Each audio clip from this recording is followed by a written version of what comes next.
مجھے ذات اور علاقے سے کوئی غرض نہیں ہے، مجھے تقویٰ چاہیے.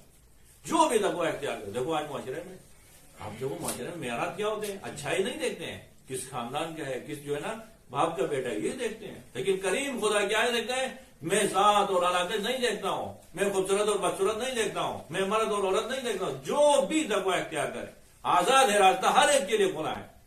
من یتق اللہ یجعل لہ مخرجا، اس کے لیے میں یعنی کیا ہے، مشکلات سے نکلنے کا راستہ کرا دیتا ہوں، راستے کھول دیتا ہوں.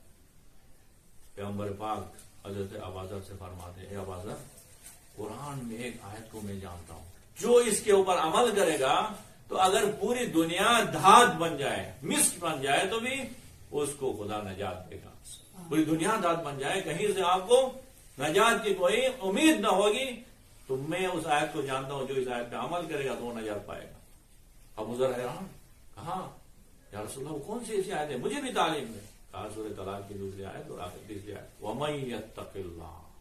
خدا اعلان کرتا ہے کہ جو بھی تقویٰ اختیار کرے، یجعل لہ مخرجا، اس کو ہم مشکلات سے نکلنے کے لیے راستہ قرار